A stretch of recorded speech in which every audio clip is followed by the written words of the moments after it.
Boom. Look at this. What the hell? What? Whoa. What is this format? I know it's different. So I didn't really know how to record this because this is like a physical product. And there's no way I can really like edit this how I usually do. So I'm just gonna do it like this back in the old days, like the 2000s, or sometimes referred to Mega Man NT Warrior. That's a battle chip gate. It's pretty interesting. There's really not that much information about it. I don't even know if it was even released in the West, maybe only in Japan, and I think Korea. It's really hard to tell. There's really not much documentation on this thing. This was made for the Game Boy Advance. You can use it on anything that uses a Game Boy Advance adapter though. So like, I don't know, SP, GameCube, GBA adapter thing, whatever, I forgot what it's called. But you know, that thing. So what does this thing do?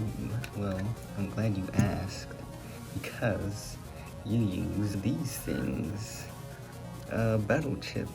These are from the game, and yeah, they made them in real life too.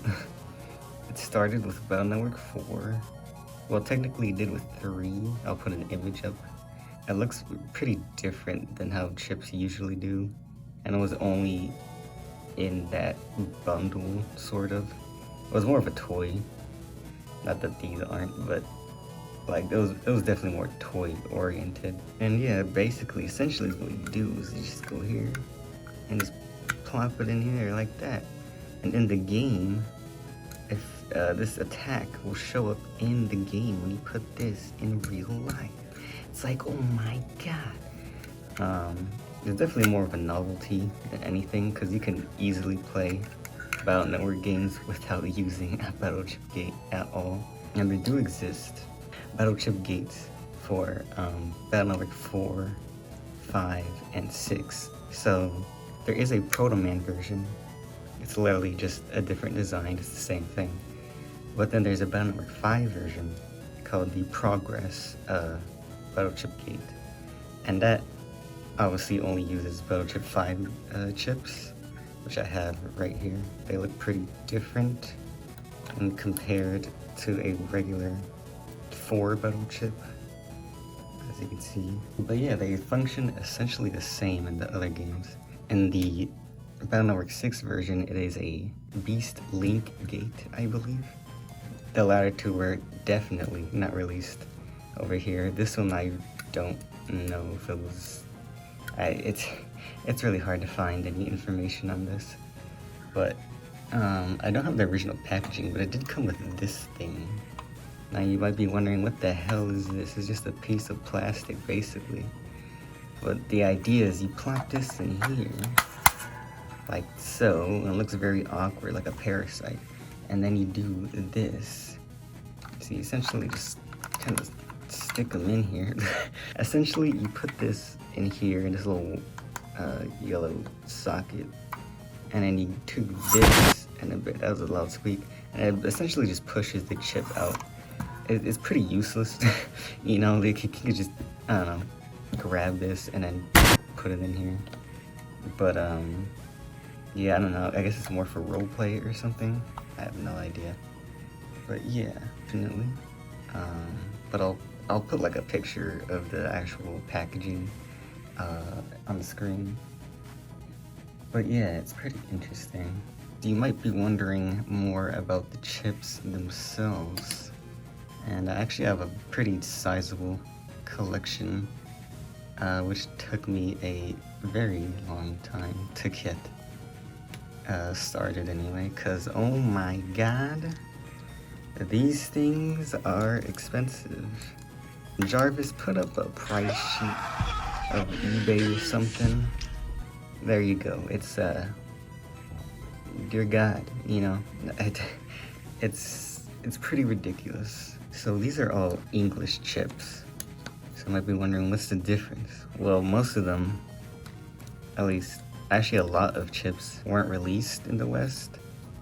And most of them usually have a, instead of the actual battle chip name, they have a little CP and then a number next to it.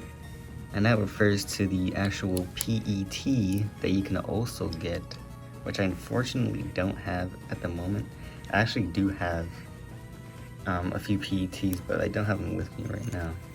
But, you know, Jarvis, put a few PETs on the screen right now. There you go. They're basically like Tamagotchis, but for Battle Network, and they're really cool. Just know that these battle chips were, I guess, originally meant to be used for PETs and not the link gate, or battle chip gate, whatever. The same thing. That's why it doesn't show the actual chip name, like Meteor. It just says CP4. The Japanese chips actually do say the name though, however, like this one. As you can tell, it's a pretty well-loved chip. Some of these I got off secondhand because, dear God, again, these prices are absolutely ridiculous. Jarvis, put on more prices because, dear God. So there's your rundown, essentially. And now we're going to the big point of this video, and that's to use this. Now, how do you use this thing, you might be wondering? Well, look at this. There's a little plug, and as I said, you can use it on any GBA system. And I have a GBA SP. I do have a 101 model, but again, I don't have it with me, so that's sad. So we're just gonna use this for now. So essentially what you do is you see these plugs, boom, there's a plug right there. And then you just do this. That's the wrong way, sorry. You just plug it in like so. And bada bing, bada boom. Look at that. What the hell? It's like what is this? If you're wondering, yeah, it's backwards. Because the GBA SP has the plug on backwards. On a regular GBA, it would not look like this. This makes it a little more awkward to put like the chips, because you put them in the back instead of the front. Because the screen flips up like this, right? So it's a little goofy. This is like the best I can do, really. So basically, once this is plugged in, you just turn on your Game Boy. You just turn on your Game Boy. And I'm trying to get as much screen as I can here. You know, I could just do this. Boom, okay, so the game's there, right? So then you just press start. Then you'll see a special option that only happens when you have the gate installed. So in this case, it is Operation Battle. Now you get this special screen. Mr. Famous right there. There's training network. So you actually can use this gate with another gate. So if you're like, if you have like a friend that has this as well, you can actually use it to fight each other. It's crazy. As you can tell, there's a plug here. You could use the multiplayer cable for the GBA. Connect that with the other game. Oh my God, you can do multiplayer. Use your battle chips to launch your strongest attack. Cyber Sword battle chip in, down low. Wide Sword battle chip in, down low. Long Sword battle chip down low. Defeat your opponent. But yeah. Anyway, so you might be wondering what the hell any of this even means. You can't like do anything. So this is where the Navi chips come in. Boom. Okay, so this is a special chip that says Navi chip on it. It's different, as you can tell. It has a special color, shiny sticker, all that. Basically, these are character chips. So there's actually different ones, like here's Nightman. Again, special color. So these are actually what you use to choose a character. So, like so, I'm going to do this. Just plug it in here. There should be a sound effect, and oh my God, there he is, it's Metal Man. So now, let's go to training, and you'll go into the special mode. Now, basically this is just a boss rush, because there's not much else you can do with it really. So you get special options: chase the enemy and get out the front row, or get out the row. We're just gonna get out of row for a bit. So what should I equip? You'll get special moves for each character. So in this case it would be like a metal blade. Or you can just wait for a chip. So now it just happened. You know, I can move the arrow to choose where he goes, but I can't really move like exactly where he moves. I can just choose which row I want him to go. So now this is where we actually play the game. Take out this chip. And then we can actually choose a chip to use. So Red Sun, why not? So just, again, sorry for the goofiness. And then once I put it in, because it's backwards of course, so check this out. Boom, Red Sun. And there you go. I missed, but you get the point. Boom, and then just take it out. And some chips you can use multiple times. Some you can't. The rare chips you usually can't use multiple times. So the more the bar fills up, the rarer the chip you can use. So check this out. This has a red border, so that means I can use a red border chip. Standard chips usually have this light blue border. And so yeah, so let's try another one. Let's try Guard 2. Let's see how that goes.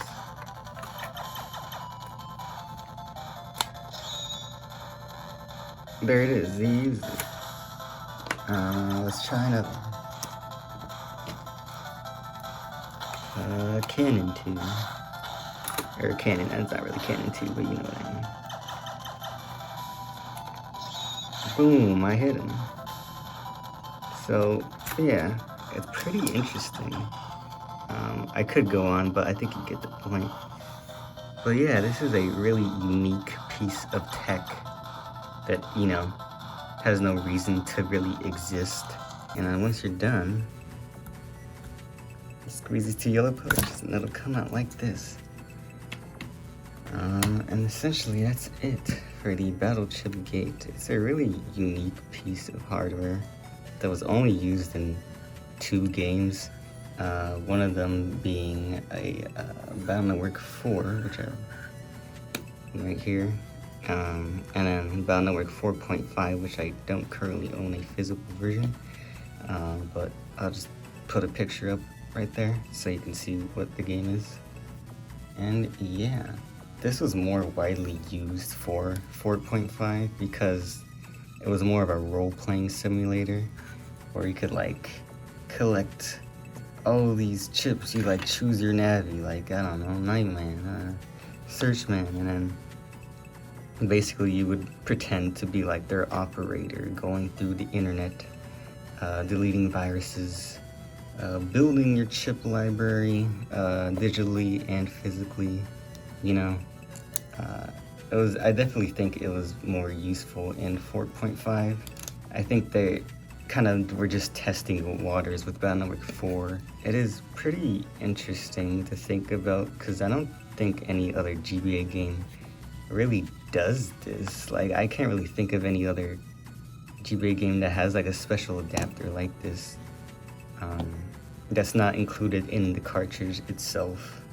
Like, I don't know, I think Boktai had like a sun thing on it, like it was like some solar panel or something, which is really cool, but it didn't have anything like this, you know, like you would attach to your Game Boy Advance, which makes it very unique. And yeah, it's like, it really goes to show just how much they were pushing Battle Network as a series back then.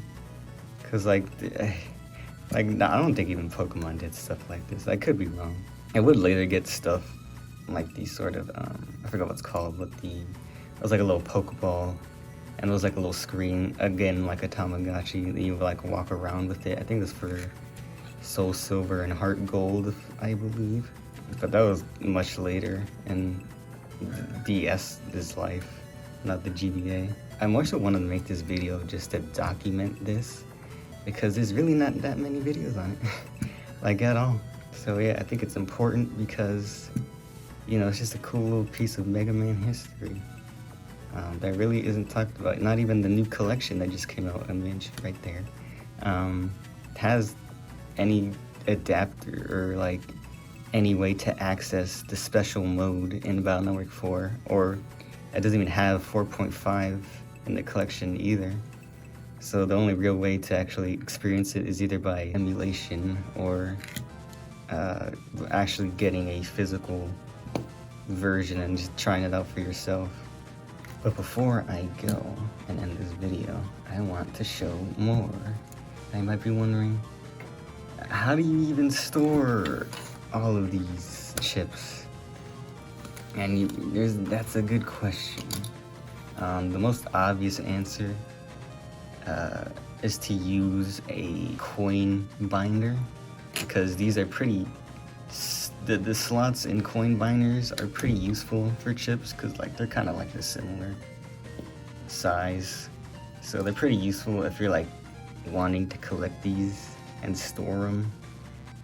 I recommend a coin binder, but they did release official binders or folders. Boom! It's too big for this screen. But here, I'll do them sideways. Here's one. There you go. Here's the second one. Yeah. So if you look inside, this one's actually pretty fancy. It's got like styrofoam. It has like metal. And you would just store your chips like this. There's really not that many slots though, which can be a problem if you have a big collection like me. It's more so, I guess, just for novelty's sake, or just if you have a little bit of, or a little small collection or whatever. So this is the first folder, and then they released a bigger folder later, which I just showed you. The Biochip Folder 2. I actually just recently got this one, because it didn't even know it existed, so it's definitely less premium feeling, I think, but it holds way more chips, as you can tell. You know, like, yeah, it's pretty useful. But yeah, I think it's important to document these as well, because I could not find any information on these, that they even existed, so yeah. Oh, actually, I wanted to show this too. It's like this really small Battle Chip folder. It's more of a case. You open it up, and you would put a chip inside. So in this case, let's put this. There you go. They just would sit in there. It can fit up to 4.